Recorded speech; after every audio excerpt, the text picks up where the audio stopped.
nouvelle exploration, les amis. Et on découvre cette magnifique bâtisse. C'est une villa au style un peu du Moyen-Orient. Vous allez voir au fur et à mesure de la visite. Déjà par la cuisine, hein, c'est là où on est rentré. On a ce carrelage, ces carreaux. Et on a cette immense cheminée avec ce grand miroir.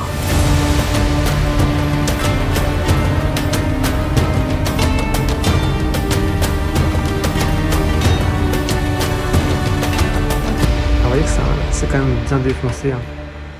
Il y a le plafond avec l'humidité là. Donc on va faire attention. Là vous avez un vieux canapé et encore un meuble avec quelques affaires à l'intérieur. On va aller par là juste après dans le couloir. Et on va aller là où est Dimitri, dans le séjour, la salle à manger.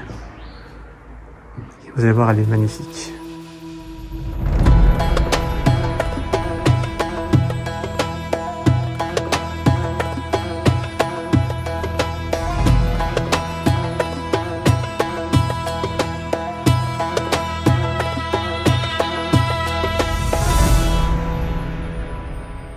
On arrive dans le séjour et c'est la plus belle pièce de cette villa.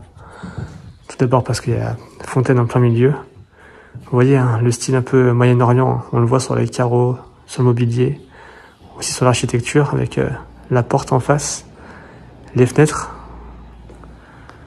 On a encore la table qui est ici avec les chaises et une petite cage à oiseaux sur la table où il va y avoir Titi, de Titi Grominet, ça ressemble vraiment à la cage de Titi Grominet.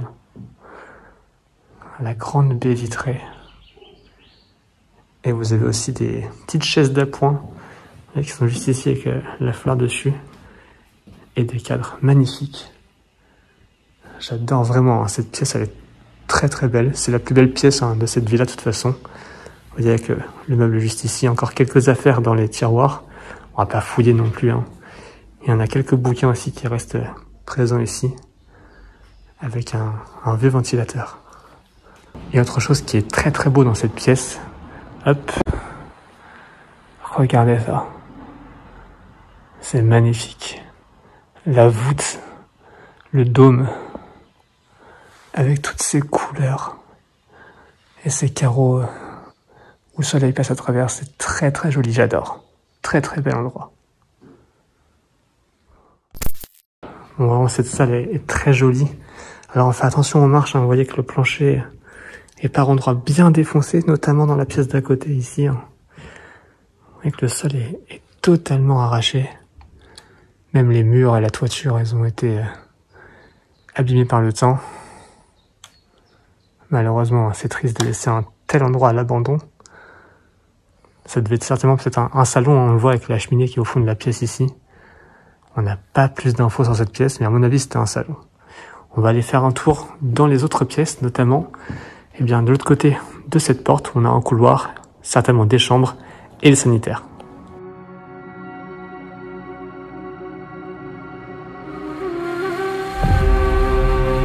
On va poursuivre par ici. On a donc ce long couloir qui est beaucoup plus sombre. Et vous voyez que les décos sont encore orientales. Hein. Sur les murs. Très joli. On a une pièce qui est ici à droite avec un ancien vélo. Je sais pas ce que ça fout ici. On a quelques objets qui traînent. On a cet étui.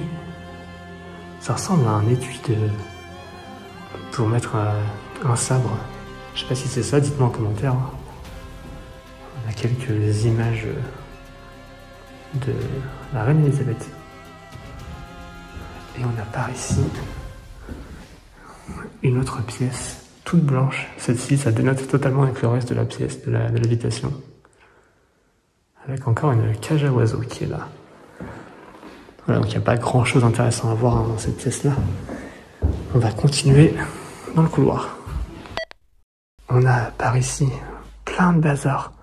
Peut-être des restes de travaux qui n'ont pas été terminés, avec l'entrée principale de la maison qui est là-bas. Et on va passer par ici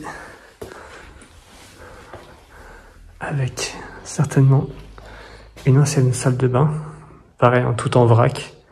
On a plein d'affaires, de travaux peut-être qui sont entreposés avec une grande baignoire qui est là.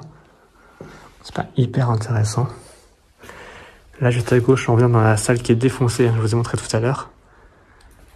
Et là, on a les sanitaires, les toilettes. Voilà, encore une fois, hein, c'est très oriental, avec le carrelage sur les murs, les couleurs orange chaudes, et la décoration au plafond avec ces carreaux colorés. Assez incroyable. Et je vous montre juste là, à droite des toilettes. Vous voyez cette pièce-là, qui est totalement défoncée. Alors peut-être que c'était une ancienne chambre, peut-être. Vous voyez que c'est très très grand, très haut aussi de plafond, avec encore le luminaire. Et il y a les restes peut-être d'une ancienne cheminée qui a été enlevée. On va poursuivre la visite tout au bout du couloir. On va descendre là-bas, dans la cave. Allez, on descend ici. Les escaliers ont l'air encore en bon état, donc ça va. Vous voyez que les décorations hein, sur les murs, encore très orientales. Ça sent l'humidité hein, par ici. Et alors là, il y a Dimitri qui est déjà présent. Ah oui, il y a le passe-plat en fait qui est ici. On a vu tout à l'heure hein, là-haut, dans la cuisine. On remontait et descendait les plats certainement par là. Et on faisait la plonge ici. Donc il y avait de quoi faire la vaisselle, des frigos, et puis l'espèce de cheminée ou four pour faire cuire les plats qui est là. Et la décoration, hein, vous voyez, encore une fois, assez orientale. Mais c'est très joli, hein. C'est très très gai, très coloré. Moi j'aime beaucoup. On va continuer la visite de cette villa orientale. On va poursuivre dans le sous-sol, avec à gauche encore une autre pièce. Bon pareil, hein, c'est un peu du stockage, ça a été un peu retourné. Ah, on a un bar et une chaîne ici. Ok, pourquoi pas. On a un casque de chantier, vous voyez, avec les bâches hein, qui sont sur les meubles. On imagine avec Dimitri que des travaux ont dû démarrer ici et se sont pas achevés. On ne sait pas pourquoi. Parce que vous voyez, hein, la chaîne ici, on a le bar qui est juste là avec... Ah mais j'avais pas vu. Un avion. Une maquette d'avion, incroyable. C'est un maquettiste peut-être qui aimait faire voler ses maquettes. C'est fou. C'est fou. On a quelques objets ici. Et regardez la porte aussi. C'est chelou.